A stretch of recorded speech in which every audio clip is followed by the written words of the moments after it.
Olá, bom dia, boa tarde, boa noite para quem nos assiste e nos ouve. Este é o podcast Falas Anglicanas, e no episódio de hoje, o quinto episódio, e também o último, com o reverendo Luiz Coelho. O reverendo hoje vai nos responder qual é o potencial de exclusão da liturgia e se ela pode servir para desagregar a comunidade ou se há oportunidade de torná-la um espaço de inclusão e acolhimento. Reverendo, muito obrigado e seja bem-vindo. Então, a exclusão, esse é um tema interessante que eu tenho, que é o meu atual tema de pesquisa, ela se dá na essência mais básica da liturgia. Ela já se dá no espaço litúrgico. Né? Então, assim, eu vejo, eu cheguei já a fazer algumas consultorias, né? E assim, eu reitero mais uma vez, a mesma fala que eu falei antes. Ah, porque o Luiz está sendo arrogante, ele está sendo radical, e aí não. Isso não, gente, isso é um diálogo acadêmico. Né? Isso é um diálogo que alguma pessoa pode chegar e refutar e dizer, não, mas eu prefiro que seja assim, não concordo com você por essa e essa razão.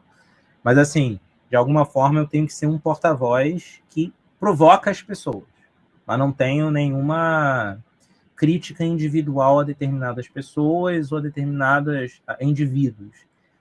Mas eu tenho, sim, discordâncias com algumas coisas que as pessoas fazem. E, por exemplo, vou dar um exemplo muito amplo, né, que você vê em toda parte na igreja, que é o meu atual tema de investigação, em liturgia, que é a exclusão no espaço litúrgico. Tá? Então, se você for ver, às vezes a gente vê igrejas novas sendo construídas ou sendo reformadas, mas baseadas numa epistemologia do espaço litúrgico arcaica, colonialista, anglo-saxã, vitoriana, que nem lá mais é propagada. Por que nós colocamos degraus e o altar em cima de degraus? Por que nós colocamos degraus e genuflexórios para as pessoas se ajoelharem ao receberem comunhão?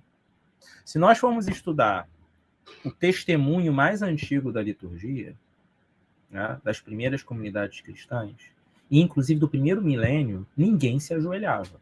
Eu até falei isso um pouquinho antes para outra pergunta. Ninguém se ajoelhava. Havia, sim, prostrações em alguns momentos da liturgia, mas ficar de joelhos não. Ficar de joelhos é um gesto que surge na Europa Ocidental e vem do ato de suzerania e vassalagem, no qual uma pessoa, né, o nobre, colocava a espada no ombro da pessoa ajoelhada. Isso se fazia também nos casamentos, as pessoas se ajoelhavam, né, e que impunha uma relação de ser um vassalo e um suzerano. E isso daí acabou sendo levado como um ato de contrição, né, como um ato de contrição para Deus. E acabou sendo incorporado como, no Ocidente, porque os ortodoxos não se ajoelham, no Ocidente como uma linguagem. Mas por que isso foi incorporado no Ocidente, lá na Idade Média? Tem um monte de coisa que a gente já se livrou da Idade Média. A Idade Média também está cheia de erros teológicos. Aliás, é o período do tempo mais cheio de erros teológicos. Na Idade Média tinha aqueles milagres malucos, a escolástica introduziu vários conceitos teológicos extremos ali na teologia, né? Muitos dos quais a gente tem que fazer 1000 malabarismos teológicos para tentar entender. Mas por que a gente replica isso na liturgia e no ato de comunhão? E aí, se quem tem um pouco de conhecimento, já circulou pela comunhão anglicana, vai notar que em muitas partes da comunhão anglicana, quando as pessoas vão receber comunhão, o que elas fazem? Elas estendem as mãos, se lhes é ofertado o pão, essa pessoa come o pão, pega o cálice, toma o vinho, ou então faz a intinção nele. E o texto do livro de oração comum, ele pressupõe, embora não esteja escrito explicitamente, ele pressupõe que é para ser feito isso. Porque diz assim, o pão da vida e depois o cálice da salvação. Tem uma frase, ou então, né, ser agradecido, deixa o corpo de ser agradecido, deixa o sangue. Tem duas frases, ou seja, pressupõe que é um gesto dividido em duas etapas, em que numa etapa a pessoa toma o pão e come, ou toma o pão, e na segunda etapa ela bebe, ou então ela molha o pão no vinho e come aquilo ali. Mas o que a gente vai ver na grande maioria das igrejas no Brasil, que é difícil até fazer um resgate histórico do porquê que isso começou. Algumas pessoas mais antigas falam que no período que teve uma epidemia de tuberculose, etc., nos anos 40, que começaram a fazer isso, que já teve um período que foi com copinhos, etc. e tal. O que se faz normalmente? As pessoas se ajoelham no genuflexório, às vezes são templos minúsculos, aí você coloca aquele trombolho dentro do templo, né, que ocupa espaço pra caramba. Você pega uma área útil que é de 50 metros quadrados, que dava para fazer muita coisa, você divide a área no meio, quebra aquela área, então você proíbe de você fazer até coisas mais interessantes, né, certas atividades que possa todo mundo se locomover ali dentro. Enfia aquele genuflexório, e se não bastasse, ele não é móvel, ele é um troço rígido, seguro, ainda com degrau de alvenaria, e todas as pessoas se ajoelham e recebem comunhão na boca. Sabe onde que se faz isso? Comunhão na boca? No rito tridentino. Por que a gente está fazendo isso? No rito tridentino, naquela missa em latim, etc., que duvido que qualquer pessoa da IAB hoje em dia vai dizer, né, qualquer pessoa, pelo menos, né, com uma visão mais libertária de liturgia, vai dizer que aquilo ali é o exemplo correto. Aquilo ali é uma interpolação do final da Idade Média e do Concílio de Trento. Aquilo ali tem várias e várias camadas de tradições criadas ao longo do tempo que não são tradições do início da era cristã. Por que isso? Se nós, de fato, queremos entender que com Cristo nós crescemos, e nós não somos mais meninos, mas comemos o alimento de pessoas adultas e temos independência na fé, por que a gente recebe comunhão na boca? Comunhão na boca só se dá aos bebês e aos inválidos. Então a mensagem simbólica que é transmitida dessa forma é muito violenta, ela é exclusionária. A mensagem simbólica é: as mãos santas de quem pode consagrar a Eucaristia e que fica para trás desse genuflexório são as únicas que podem tocar no sacramento e colocam diretamente na boca das pessoas que estão no nível inferior dentro da hierarquia da igreja. Isso é totalmente contrário à nossa teologia. Porque na nossa teologia nós entendemos, isso é um princípio que foi Lutero que enfatizou, mas que está no texto bíblico, o sacerdócio universal dos fiéis. Se todas as pessoas, por virtude de seu batismo, são feitas sacerdotes da Igreja de Cristo, são ministros e ministras, a minha vocação como presbítero é uma vocação para eu pastorear, mas muito mais como um facilitador. Eu presido na Eucaristia, mas eu não sou o celebrante, eu sou a pessoa que preside. Quem celebra é o povo de Deus. Porque Jesus Cristo disse que se faz presente se 2 ou 3 pessoas estiverem em nome dele. E se essas pessoas estão celebrando comigo, elas têm o direito à mesa de Deus, elas têm o direito a tomar parte do alimento de Deus, como eu tomo parte do alimento de Deus. E olha aí o espaço litúrgico sendo extremamente exclusionário. Num ato de, né, superioridade física. Eu estou no nível superior, eu não, porque eu não faço isso, mas assim, muitas vezes a gente, sem pensar, não por maldade, mas sem pensar, por acreditar que esse é o jeito anglicano de ser, não é nada. Não é nada. Se você for pegar nas rubricas do Cranmer, lá do século, né, XVI, no primeiro livro de oração comum, eles botavam uma mesa de madeira no presbitério, as pessoas ficavam ao redor da mesa de madeira, e o diácono, tinha uma rubrica que o diácono poderia levar o pão para casa para comer com a sua família. Então, sei lá, ele pegava o resto do pão consagrado, levava e ainda comia, botava manteiga, queijo, comia com... A gente foi colocando camadas ali no meio disso, às vezes por influência de certas pessoas que eram de um anglo-catolicismo muito tridentino, e às vezes a gente pensa, não, mas isso sempre foi a tradição anglicana. Não, é uma interpolação de várias coisas. Isso tudo tem que ser questionado. O espaço litúrgico, que tem sido meio que o meu tema, ele é exclusionário, extremamente exclusionário. Quando eu coloco degraus e o altar em cima de um degrau, o que eu estou dizendo fisicamente é que a minha vocação, a sua vocação, Tiago, a vocação de qualquer pessoa para o ministério ordenado, ela morre se nós não pudermos mais andar. Se eu depender de uma cadeira de rodas, eu não posso chegar ao altar. Isso é muito sério. Isso é muito sério, isso é muito feio. Tá? Eu me lembro que eu cheguei a ver, assim, nos limites, né, o bispo Glauco, né, numa situação que não convém aqui mencionar, né, mas que celebrava numa determinada igreja, que chegou um momento em que ele não conseguia mais andar. Então, botava-se uma mesa no meio da nave, e ele ia com a cadeira, era empurrado com a cadeira de rodas e ele presidia ali. eu acho isso tão triste de se ver, porque assim, o altar foi feito para ser altar no espaço litúrgico. Se eu vou botar uma mesa auxiliar, que vai ser o novo altar, aquele altar que está lá atrás, ele não pode mais estar ali. Porque simbolicamente aquele é grande, é bonito, tem um monte de velas em cima dele, ele está dizendo, ó, é aqui que a gente faz a Eucaristia. E aí você coloca uma outra mesa porque a pessoa está numa cadeira de rodas. Né? Então a gente precisa pensar que o espaço litúrgico ele pode muito excluir as pessoas. Né? Não é advogar que todas as igrejas tenham um altar no centro e as cadeiras ao redor, porque nem todas têm um formato que dá para fazer isso. Mas a gente tem que pensar o que eu posso mudar no meu espaço litúrgico para que as pessoas venham, não tenham medo de ficar nos bancos da frente, né?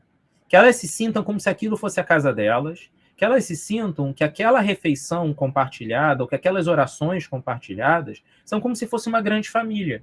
Quando a gente tem uma ceia de Natal, de, sei lá, de ação de graças, de qualquer coisa, no seio da nossa família, as pessoas ficam com medo de chegar perto da mesa? Não. Por que as pessoas chegam na igreja e ficam lá no banco, lá no final, bem longe do altar, e tem medo de chegar perto do altar, tem medo de chegar... Porque a gente foi criando diferentes espaços ali dentro do espaço litúrgico. Eles são simbolicamente muito violentos. E tem diversos outros aspectos em que a igreja exclui. A igreja exclui as crianças. Né? Quando a gente fala em inclusão, a gente sempre pensa na questão LGBT. Né? É o que geralmente as pessoas falam. E eu vou pular essa questão porque eu acho que, mal ou bem, de todas as exclusões, é a que está mais bem resolvida na nossa igreja no atual momento. Né? Mas a gente exclui as crianças. Se a criança faz barulho, tem gente que olha feio. Né? As crianças não participam ativamente da liturgia. As pessoas têm medo de dar às crianças certas tarefas dentro da liturgia. As crianças não têm um aprendizado teológico litúrgico dentro da igreja. Então as crianças são sempre deixadas como aquela, que bonitinho, etc e tal. Talvez vou botar uma alva naquela criança um determinado dia para ela carregar uma cruz. Mas ela nunca consegue fazer nada de relevante. Se todos nós somos cristãos e cristãs batizados, e somos ministros do corpo de Cristo, uma criança pode participar, pelo menos, da partilha do evangelho. E dizer, olha, eu entendi isso. E ela ter voz naquela celebração. Ela pode. Ela é membro do corpo de Cristo. E nós excluímos as crianças porque nós achamos que elas sabem menos que nós. Ledo engano, muitas vezes elas sabem muito mais que nós. Nós excluímos as mulheres. Nós excluímos as mulheres das nossas liturgias muitas vezes. As nossas liturgias são extremamente masculinas. A gente tentou mudar o texto litúrgico para incluir as mulheres. Por quê? Porque ainda que a língua portuguesa diga todos, né, toda vez que o texto litúrgico dizia assim, o celebrante, que nem é um termo certo, mas dizia, né, o oficiante, qual que é a mensagem que é transmitida ali? A mensagem é que ser homem é regra, e ser mulher é uma exceção. O nosso texto litúrgico foi mudado por conta disso. Mas, se a gente for olhar o efeito a médio prazo, ainda não foi surtido. As vocações femininas continuam ainda em imensa minoria se comparadas com as masculinas. Mesmo tendo 3 bispas na Câmara, mesmo tendo não sei quantos anos, já não sei quantos anos que já foi 80 e alguma coisa, foi 40 anos, né, de ordenação feminina. Nós não chegamos à equiparação e muitas vezes nem dentro do ministério leigo. Então, assim, nós excluímos as mulheres na liturgia, porque se elas fossem de fato incluídas, as vocações iam surgindo, tanto para os ministérios leigos, quanto para os ministérios ordenados. Mais ainda, nós excluímos, né, as minorias que não são minorias, numericamente falando, não brancas da nossa liturgia. Porque os elementos culturais que nós assimilamos na nossa liturgia, em grande parte, são europeus. Então, uma pessoa negra ou indígena, muitas vezes não se sente à vontade porque os símbolos que estão ao redor dela não falam para ela. Né? E não é aquela tokenização, aquela coisa, vou fazer uma missa afro. Aí, uma vez por ano, vai e bota um monte de pano colorido da Guiné, da Nigéria, etc., sem consultar pessoas negras e faz alguma coisa ali para você chamar a atenção. Não, não é aquilo. O que a gente precisa é que as pessoas negras, indígenas, né, asiáticas, de outras culturas que não seja a cultura dominante europeia, elas participem ativamente da liturgia, elas proponham modificações à liturgia, símbolos na liturgia, músicas que sejam, de fato, que se comuniquem com elas. Então, a gente tem várias camadas de exclusão que estão sendo feitas, né? A gente exclui com o espaço cheio de barreiras físicas, a gente exclui, né, com a não seleção de elementos culturais distintos, a gente exclui em não permitir uma maior diversidade de idade, de gênero, na participação na liturgia. E aí eu acho que para a liturgia ser verdadeiramente inclusiva, ela tem que ser o máximo possível comunitária, ela tem que ser o máximo possível contar com a participação de todas as pessoas. Então, por favor, né, eu peço, faço um pedido aos colegas e às colegas, né, aquele padrão básico que muitas paróquias têm de você ter o pároco ou a pároca, aquela pessoa, e um ministro leigo vestido, né, que eu acho que é uma coisa que a gente tem que cada vez diminuir, porque quando a gente paramenta o ministério leigo, a gente cria uma divisão entre as próprias pessoas leigas. Os ministérios leigos são de todos, né? E aí você faz a liturgia toda, é um bate-bola entre aquelas duas pessoas. Agora vamos orar isso. Uma pessoa convoca, aí uma pessoa faz uma. Quando muito, você dá à congregação a possibilidade de fazer uma leitura, né? Mas o salmo, a leitura do evangelho, as orações do povo, tudo é conduzido por aquelas duas pessoas, né? O pároco, que tem um ministério ordenado e que enseja ser presidente da liturgia, né, ou a pároca, e uma pessoa do ministério leigo, que na verdade é universal, é de todo o resto da igreja, todas as pessoas são ministras, que está ali paramentada, funcionando como se pároco fosse, como se fosse um ministério ordenado também. E o resto da congregação está ali sem saber o que fazer, só seguir o fluxo. As nossas liturgias precisam, primeiro, os nossos espaços precisam ser horizontais, os nossos espaços precisam ser inclusivos, os nossos assentos precisam ser iguais. Eu posso me assentar mais perto do altar porque eu vou exercer alguma função específica no altar, mas o meu assento tem que ser igual ao de todo mundo, no nível de todo mundo, mesmo tipo de cadeira, no mesmo nível, sem degrau, sem patamar, sem posição de poder, de hierarquia ou de autoridade. Todas as partes do texto litúrgico que podem ser feitas por outras pessoas, que não precisam ser feitas por quem preside, podem ser dadas a diferentes pessoas que estão na congregação. As leituras, as orações do povo, a chamada à coleta, a chamada à contrição, isso tudo pode ser decidido no início da liturgia. Ah, você pode fazer essa parte, você pode fazer. Eu tenho espaço no texto litúrgico para pelo menos botar umas 10 pessoas fazendo coisas ali dentro. Entre elas, crianças, pessoas idosas, pessoas com deficiências, pessoas com dificuldade de locomoção, pessoas com dificuldade de fala, pessoas que podem, né, de diferentes aspectos contribuir, mulheres, muitas mulheres, que a maioria da nossa igreja é de mulheres. Nós deveríamos ter a maioria no clero e no ministério leigo de mulheres, que não é o que acontece. E uma liturgia horizontal, que quando chegar a hora de presidir a Eucaristia, que todas as pessoas venham junto ao altar e fiquem ao redor do altar, que quando chegar a hora de comungar, que todas as pessoas se comunguem a partir do altar.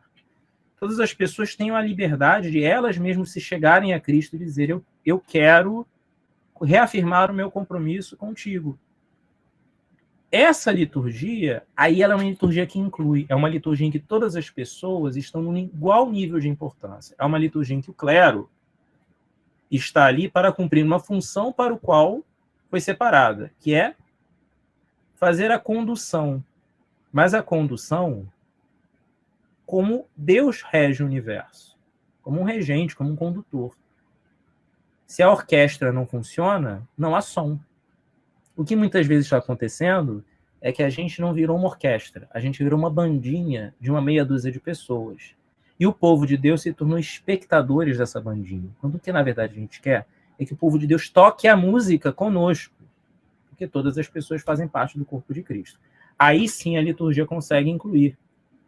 E aí sim a gente vai começar a ver as vocações surgindo nos lugares mais inesperados. E aí as nossas vocações vão levando à transformação da cara da igreja e das vozes que a gente escuta na igreja.